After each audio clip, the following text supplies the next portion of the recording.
नमस्ते फ्रेंड, आप सभी का एक बार फिर से स्वागत है। और फ्रेंड्स, एक ब्रेकिंग न्यूज ईओबीयू में टूट हो गई है।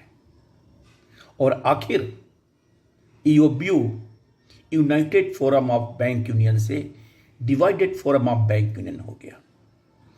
ऐसा लग रहा था, पहले भी मैंने कई बार बताया था, पिछले 2 सालों से किसी कोई कोऑर्डिनेटर ना होना, कुछ बड़े यूनियन की मोनोपोली, जिसका रास्ता यह हुआ कि आखिर 2 कॉन्स्टिट्यूएंट्स यूबीयू के बाहर का रास्ता दिखा दिया गया।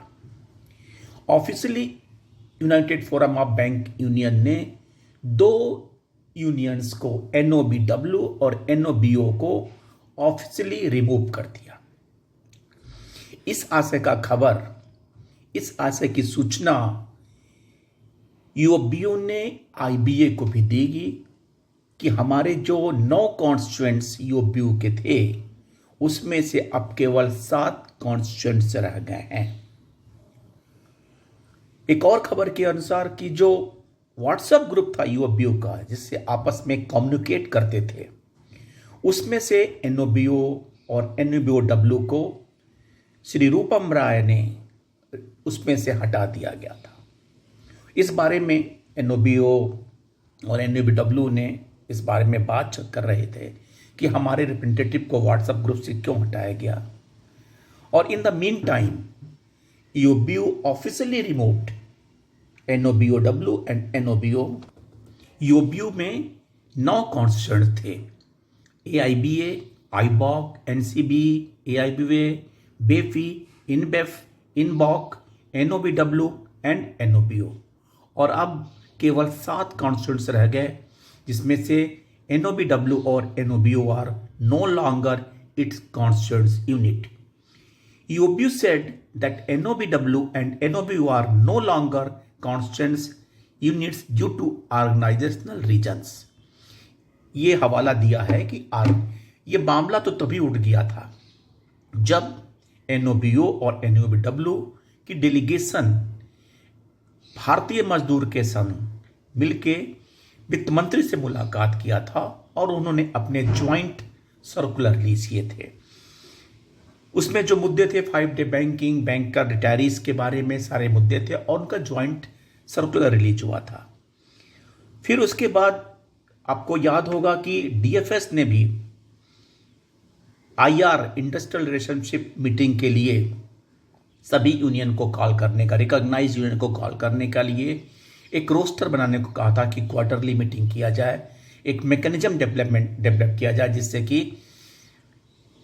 मैनेजमेंट और यूनियंस के बीच में कार्डियल रिलेशन बने। उसके लिए भी मामला उठा था और उसका भी यूओबीयू की तरफ से विरोध किया गया था कि रिकॉग्नाइज्ड यूनियन को ही क्यों कॉल किया जाए। इस तरफ का उन्होंने सर्कुलर कहा था। कुल मिला के ये तो पता था कि इसमें दरार हो गया है, और वो दरार अब खुल के सामने आ गया है। उसका मुख्य कारण यही है।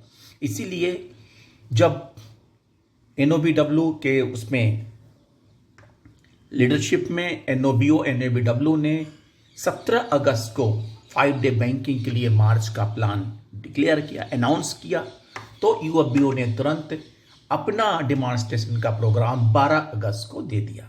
और उस सर्कुलर में भी केवल 7 ही यूनिट कॉन्स्टिट्यूएंट्स ने सिग्नेचर किया था। यानी तभी से यह मान लिया गया कि एनओबीडब्ल्यू और एनओबीओ हमारे साथ मिलकर काम नहीं कर रहे हैं, और बाकी यूनियन ने मन बना के उन्हें रिमूव कर दिया।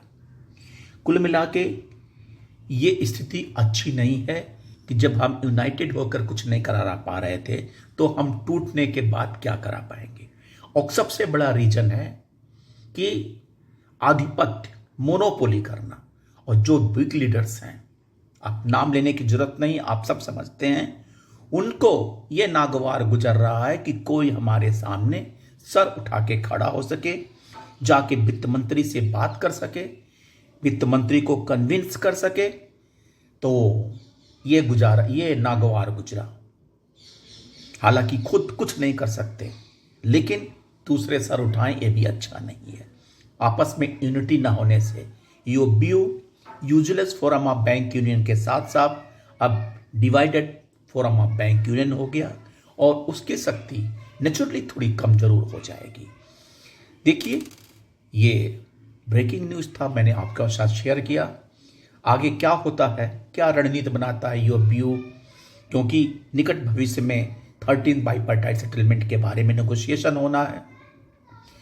ये एनओबी और एनओबीडब्ल्यू का क्या रुख होता है, क्या हमारे 13वें बाइपार्टाइट सेटलमेंट में कुछ बाधाएं आ सकती हैं, नहीं आएंगी, चार्टर ऑफ डिमांड का क्या होगा, इन सब बातों का भी यक्ष प्रश्न है और जल्द ही इसके बारे में पता चलेगा। थैंक यू फ्रेंड्स, नमस्ते।